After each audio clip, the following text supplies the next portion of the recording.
Hello everyone. In this video, we are going to learn about human digestive system. Food ಮೌತಿಂದ ಏನಸ್ವರೆಗೂ movement ಆಗುತ್ತೆ. ಯಾವ ಥರ? First ಏನಾಗುತ್ತೆ, ಮೌತಿಂದ ಈಸೋಫೇಗಸ್ಗೆ ಮೂಮೆಂಟ್ ಆಗುತ್ತೆ, ಈಸೋಫೇಗಸ್ಸಿಂದ ಸ್ಟಮಕ್ಕಿಂದ ಸ್ಮಾಲ್ ಇಂಟೆಸ್ಟೈನಿಂದ large intestine, then to anus. ಈ ಪ್ರೊಸೆಸ್ಸಲ್ಲಿ ಫುಡ್ ಏನಾಗುತ್ತೆ, ಫುಡ್ಡು ಬ್ರೇಕ್ಡೌನ್ ಆಗಿ ಅದರೊಳಗಿರೋಂಥ ನ್ಯೂಟ್ರಿಷನ್ಸ್ನ ಎಲ್ಲ ಬಾಡಿ ಅಬ್ಸಾರ್ಬ್ ಮಾಡಿಕೊಂಡು ನೆಕ್ಸ್ಟ್ ಏನಾಗುತ್ತೆ, ವೇಸ್ಟ್ ಏನಿರುತ್ತಲ್ಲ ಅದನ್ನು ಏನಸ್ ಥ್ರೂ ಹೊರಗಡೆ ಹೋಗುತ್ತೆ. ಈಗ ಫಸ್ಟ್ ಮೌತ್ ಒಳಗೆ ಏನಾಗ್ತೈತಿ ಅಂತಂದರೆ ಡೈಜೆಷನ್ ಸ್ಟಾರ್ಟ್ ಆಗುತ್ತೆ. ಡೈಜೆಷನ್ ಆಗಬೇಕು ಅಂತಂದರೆ ಮೌತ್ ಒಳಗಿರುವಂಥ ಟೀತ್ಸ್ ಏನು ಮಾಡ್ತಾವೆ, ಚೀವ್ ಮಾಡ್ತಾವೆ, ಅಂದರೆ ಅಗಿತಾವಲ್ಲ, ಅದು ಏನಾಗುತ್ತೆ ಸಲೈವಾ ಜೊತೆ ಮಿಕ್ಸ್ ಆಗುತ್ತೆ. ಸಲೈವಾ ಒಳಗೆ ಏನಿರುತ್ತೆ ಅಂತಂದರೆ ಅಮೈಲೇಸ್ ಅನ್ನೋ ಎನ್ಸೈಮ್ ಇರುತ್ತೆ. ಆ ಎನ್ಸೈಮ್ ಏನು ಮಾಡುತ್ತೆ ಅಂತಂದರೆ digest starch.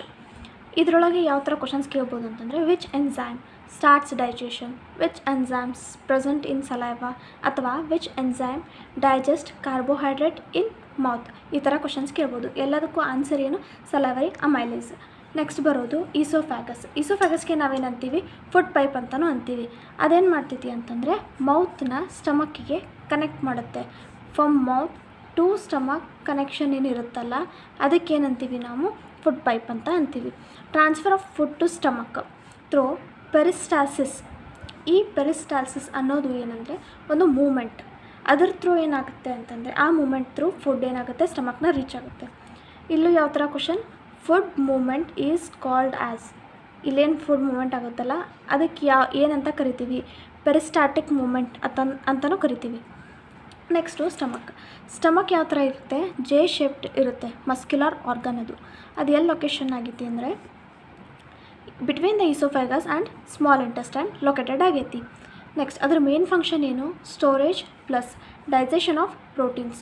ಕ್ವೆಶನ್ಸಲ್ಲಿ digestion of protein occurs or starts from ಅಂತ ಕೇಳಿದರೆ ಇನ್ ಸ್ಟಮಕ್ ಅಂತ ಹೇಳ್ಬೋದು. ನೆಕ್ಸ್ಟು ಸ್ಟಮಕ್ಕಲ್ಲಿ ಏನಿರುತ್ತೆ, ಪಾರ್ಟ್ಸ್ ಇವೆ. ಯಾವ್ಯಾವು, ಕಾರ್ಡಿಯಾಕ್, ಫಂಡಸ್ ಮತ್ತು ಪೈಲೋರಿಕ್. ಕಾರ್ಡಿಯಾಕ್ ಎಲ್ಲಿರ್ತೈತಿ, near oesophagus. Entry of food ಏನಾಗುತ್ತೆ to the cardiac part. Fundus ಏನು, ಅಪ್ಪರ್ ಡೋಮ್ ಶೇಪ್ಡ್ ಪಾರ್ಟ್. ಈ ಥರ ಸ್ಟಮಕ್ ಇದೆ ಅಂದರೆ ಇದೇನು ಡೋಮ್ ಶೇಪ್ಡ್ ಇದೆಯಲ್ಲ, ದಿಸ್ ಈಸ್ ಫಂಡಸ್. ಆಮೇಲೆ ಪೈಲೋರಿಕ್ ಅಂತ ಬರುತ್ತೆ. ಆ ಪೈಲೋರಿಕ್ ಅಂದರೆ ಎಲ್ಲಿರ್ತೈತಿ ಅಂತಂದರೆ ಇಲ್ಲೇನು ಇಂಟೆಸ್ಟೈನಿಗೆ ಕನೆಕ್ಷನ್ ಆಗುತ್ತಲ್ಲ ಈ ರೀಜನ್ ಒಳಗೆ ಏನಾಗುತ್ತೆ, ಪೈಲೋರಿಕ್ ಇರುತ್ತೆ. ಇನ್ ಬಿಟ್ವೀನ್ ಏನಿದೆಯಲ್ಲ ಅದೇನು ಬಾಡಿ. ಆ ಬಾಡಿ ಏನು, main central part, major site of digestion in the stomach ಅಂತ ಅಂದರೆ ಇಟ್ ಈಸ್ ಬಾಡಿದಲ್ಲಿ ಏನಾಗುತ್ತೆ, ಡೈಜೆಷನ್ ಆಗುತ್ತೆ. Next gastric gland cells. ಈ ಸೆಲ್ಸ್ ಏನಿದೆಯಲ್ಲ ಇದ್ರ ಫಂಕ್ಷನ್ ಇದು ಮೋಸ್ಟ್ ಇಂಪಾರ್ಟೆಂಟ್ ಕಾನ್ಸೆಪ್ಟ್ ಆಸ್ಕ್ರಿಂದ ಎಕ್ಸಾಮ್. ಚೀಫ್ ಸೆಲ್ಸ್ ಅಂತ ಇರುತ್ತೆ, ಪರೈಟಲ್ ಸೆಲ್ಸ್ ಅಂತ ಇರುತ್ತೆ, ಮ್ಯೂಕಸ್ ಸೆಲ್ಸ್ ಅಂತ ಇರ್ತೈತಿ. ಈ ಚೀಫ್ ಸೆಲ್ಸ್ ಏನು ಮಾಡ್ತಾವೆ, ಸೀಕ್ರೆಟ್ ಪೆಪ್ಸಿನೋಜನ್. ಈ ಪೆಪ್ಸಿನೋಜನ್ ಏನಾಗಿರುತ್ತೆ, inactive enzyme. Parietal cells ಏನು ಮಾಡ್ತವೆ, HClನ ಸೀಕ್ರೆಟ್ ಮಾಡ್ತವೆ, which helps in the digestion. Mucus cells ಅಂತ ಇದೆಯಲ್ಲ, ಸೀಕ್ರೆಟ್ಸ್ ಮ್ಯೂಕಸ್. ಪೆಪ್ಸಿನೋಜನ್ ಏನಂದರೆ inactive enzyme. In the presence of HCl ಏನಾಗುತ್ತೆ, converted into active pepsin. This pepsin helps in digestion of proteins. Next ಸ್ಟಮಕ್ಕಲ್ಲಿ food is converted into chyme. ಮೌತಲ್ಲಿ ಏನಾಗುತ್ತೆ, saliva plus food ಏನು ಚಿವಾಗಿರುವಂಥ food ಸಲವಾ ಜೊತೆ ಏನು mix ಆಗಿರುತ್ತಲ್ಲ ಅದಕ್ಕೆ bolus ಅಂತೀವಿ. ಅದೇ ಏನಾಗುತ್ತೆ ಇಲ್ಲಿ next converted into chyme. HCl ಏನು ಮಾಡುತ್ತೆ, makes the acidic medium in the stomach and kills the bacteria. Mucus ಏನು ಮಾಡುತ್ತೆ, protect the stomach lining. Next small intestine ಪಾರ್ಟ್ನ ನೋಡೋಣ. ಸ್ಮಾಲ್ ಇಂಟೆಸ್ಟೈನ್ ಏನು, longest part of alimentary canal, approximately 6 meters ಇರುತ್ತೆ. Site of complete digestion plus maximum absorption ಎಲ್ಲಾಗುತ್ತೆ, small ಇಂಟೆಸ್ಟೈನಲ್ಲಾಗುತ್ತೆ. Small ಇಂಟೆಸ್ಟೈನಲ್ಲಿ ನಾವೇನು ಮಾಡ್ಬೋದು, 3 ಪಾರ್ಟ್ಸ್ನ ನೋಡ್ತೀವಿ. ಒಂದು ಡಿಯೋಡನಮ್, ಜೆಜುನಮ್ ಮತ್ತು ಈಲಿಯಮ್ ಅಂತ. ಈಗ ಡಿಯೋಡನಮ್ ಏನು ಮಾಡುತ್ತೆ ಅಂತಂದರೆ it receives the bile from liver ಮತ್ತು ಪ್ಯಾಂಕ್ರಿಯಾಟಿಕ್ ಜ್ಯೂಸ್ ಫ್ರಮ್ ಪ್ಯಾಂಕ್ರಿಯಾಸ್.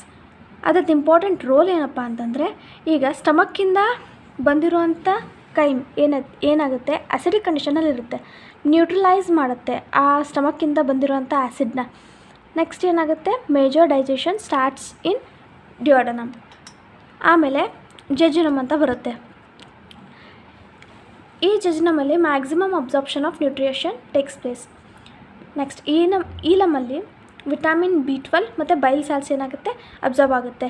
ನಿಮಗೆ ಇಲ್ಲಿ ಕ್ವಶನ್ಸ್ ಯಾವ ಥರ ಕೇಳ್ಬೋದು ಅಂತಂದರೆ, ಬೈಲ್ ಜ್ಯೂಸು ಮತ್ತು ಪ್ಯಾಂಕ್ರಿಯಾಟಿಕ್ ಜ್ಯೂಸು ಎಲ್ಲಿ ಹೋಗಿ ಯಾವುದು ಪಾರ್ಟ ರಿಸೀವ್ ಮಾಡುತ್ತೆ ಅಂತ ಕೇಳ್ಬೋದು. ಡಿಯೋಡನಮ್ ಅಂತ ಹೇಳಬೇಕು. ನೆಕ್ಸ್ಟು ಮ್ಯಾಕ್ಸಿಮಮ್ ಅಬ್ಸಾರ್ಪ್ಷನ್ ಎಲ್ಲಿ ಆಗುತ್ತೆ ಅಂತ ಅಂದರೆ ಜೆಜುನಮಲ್ಲೇ ಆಗುತ್ತೆ ಅಂತ ಹೇಳಬೇಕು. ಸ್ಮಾಲ್ ಇಂಟೆಸ್ಟೈನಲ್ ಲೈನಿಂಗಲ್ಲಿ ಏನೇನಿರ್ತವೆ, ಭಾಳಷ್ಟು ವಿಲೈಸ್ ಇರ್ತವೆ. ಆ ವಿಲೈಸ್ ಏನು ಅಂತಂದರೆ ಫಿಂಗರ್ ಲೈಕ್ ಪ್ರೊಜೆಕ್ಷನ್ಸ್ ಅಂತ ಕರಿತೀವಿ. ಅವು ಏನು ಮಾಡ್ತಾವೆ ಅಂತಂದರೆ increases the surface area for absorption, very important for nutrition uptake. ಇದಾದರೆ ಸ್ಟ್ರಕ್ಚರು, ಒಂದು ವಿಲೈದ ಸ್ಟ್ರಕ್ಚರು. ಇಲ್ಲೇನಾಗಿರುತ್ತೆ ಅಂತಂದರೆ ಇವು ಮೈಕ್ರೋ ವಿಲೈ ಅಂತಲೂ ಕರಿತೀವಿ. ಇವು ಬ್ರಷಿ ಬಾರ್ಡರ್ಸ್ ಇರ್ತವೆ which helps in the absorption process. ಇಲ್ಲೇನಾಗಿದೆ ಬ್ಲಡ್ ಕ್ಯಾಪಿಲರೀಸ್ ಅಥವಾ ಕ್ಯಾಪಿಲರಿ ನೆಟ್ವರ್ಕ್ ಇದೇನಿದೆ ಅಲ್ಲ ಇದು. Next lacteal. ಈ ಲ್ಯಾಕ್ಟೇಲ್ ಏನು ಮಾಡುತ್ತೆ ಅಂತಂದರೆ absorption of fats. Blood capillaries ಏನು ಮಾಡುತ್ತೆ ಅಂದರೆ absorb glucose, amino acids and vitamins. Next ಒಂದು ಶಾರ್ಟ್ ಫಾರ್ಮ್ ವೆರಿ ಶಾರ್ಟ್ ಇದರೊಳಗೆ ನಾವು ನೆನ್ಪಿಟ್ಕೊಳ್ಳೋದಾದರೆ DJI, D digest, J absorb, I finish. ಅಂದರೆ ಡಿಯೋಡನಮಲ್ಲಿ ಡೈಜೆಷನ್ ಆಗುತ್ತೆ, ಜೆಜುನಮಲ್ಲಿ ಏನಾಗುತ್ತೆ ಮ್ಯಾಕ್ಸಿಮಮ್ ಅಬ್ಸಾರ್ಪ್ಷನ್ ಆಗುತ್ತೆ, ಈಲಮಲ್ಲಿ ಫೈನಲ್ ಅಬ್ಸಾರ್ಪ್ಷನ್ ಆಗುತ್ತೆ. ನೆಕ್ಸ್ಟು ಲಿವರ್ ಏನು ಮಾಡುತ್ತೆ ಅಂತಂದರೆ ಬೈಲ್ ಜ್ಯೂಸ್ನ ಪ್ರೊಡ್ಯೂಸ್ ಮಾಡ್ತೈತಿ which helps in fat digestion. ಲಿವರ್ಗೆ ನಾವೇನಂತೀವಿ ಲಾರ್ಜೆಸ್ಟ್ ಗ್ಲ್ಯಾಂಡ್ ಅಂತ ಅಂತೀವಿ. ನೆಕ್ಸ್ಟು ಪ್ಯಾಂಕ್ರಿಯಾಸ್ ಏನು ಮಾಡ್ತೀವಿ ಅಂತಂದರೆ ಏನು ಮಾಡುತ್ತೆ ಅಂದರೆ ಟ್ರಿಪ್ಸಿನ್, ಲೈಫೇಸ್ ಮತ್ತು ಅಮೈಲೇಸ್ ಅನ್ನೋ ಎಂಜೈಮ್ಸ್ನ ಪ್ರೊಡ್ಯೂಸ್ ಮಾಡುತ್ತೆ which are helping in the digestion process. Like protein is digested by trypsin, fat is digested by lipase, carbohydrate is digested by amylase. Next large ಇಂಟೆಸ್ಟೈನಲ್ಲಿ ಅಬ್ಸಾರ್ಪ್ಷನ್ ಆಫ್ ವಾಟರ್ ಮತ್ತು formation of the faeces ಆಗುತ್ತೆ. Most important thing ನಮಗೆ ನೆನ್ಪಿಟ್ಕೋಬೇಕು ಅಂದರೆ ಸ್ಪಿಂಚರ್ಸ್ ಅಂತ ಬರ್ತವೆ. ಅವೇನು ಅಂದರೆ circular muscles that control movement of the food. ಈಗ ಫುಡ್ ಮೂಮೆಂಟ್ ಆಗಬೇಕು ಫ್ರಮ್ ಸ್ಟಮಕ್ ಟು ಇಂಟೆಸ್ಟೈನ್, ಹೌದಾ? ಇಂಟೆಸ್ಟೈನಿಂದ ವಾಪಸ್ ಫುಡ್ಡು ಬ್ಯಾಕ್ ಫ್ಲೋ ಆಗಬಾರ್ದು, ಅದನ್ನು ತಡೆಗಟ್ಟೋಕ್ಕೆ ಸ್ಪಿಂಚರ್ಸ್ ಅಂತ ಇರ್ತವೆ. They act as valves, prevents the back flow of the food. Here the important sphincters are cardiac sphincter, ಇದಕ್ಕೆ ಗ್ಯಾಸ್ಟ್ರೋಇಸೋಫೇಜಿಯಲ್ ಸ್ಪಿಂಚರ್ ಅಂತಲೂ ಕರಿತೀವಿ. ಇದು present between the oesophagus and stomach, allows the food into stomach, prevents the back flow. From stomach ಏನಾಗಲ್ಲ ಇಸೋಫೆಗಸ್ಸಿಗೆ ವಾಪಸ್ಸು ಹೋಗ್ಲಂಗೆ ನೋಡ್ಕೊಳ್ಳೋ ಅಂಥ cardiac sphincter. ಮತ್ತು ಬರೋದು pyloric sphincter which is present between the stomach and small intestine, control the release of food into the intestine.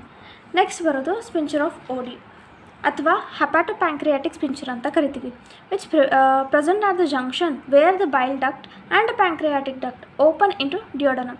ಡಿಯೋಡನಮ್ಗೆ ಏನಾಗುತ್ತೆ ಲಿವರಿಂದ ಬರುವಂಥ ಬೈಲ್ ಡಕ್ಟು ಮತ್ತು ಪ್ಯಾಂಕ್ರಿಯಾಟಿಕ್ ಡಕ್ಟು ಏನಿದೆಯಲ್ಲ ಅವೆರಡು ಏನಾಗುತ್ತೆ ಡಿಯೋಡನಮ್ಗೆ ಓಪನ್ ಆಗುತ್ತೆ.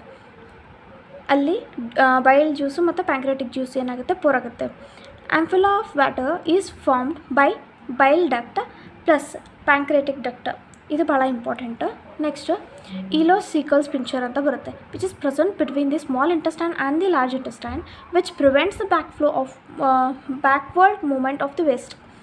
ಆಮೇಲೆ ಬರೋದು ಏನಲ್ ಸ್ಪಿಂಚರ್ ಅಂತ ಹೇಳಿ, it is present at the anus. Next which controls the release of ಫೇಕಸ್. ಇವತ್ತಿನ ಕ್ಲಾಸಲ್ಲಿ ಬಹಳ ಇಂಪಾರ್ಟೆಂಟ್ ಟಾಪಿಕ್ಸ್ನ ಕವರ್ ಮಾಡಿದ್ದೀನಿ, ಪ್ಲೀಸ್ ಗೋ ಥ್ರೂ ಇಟ್.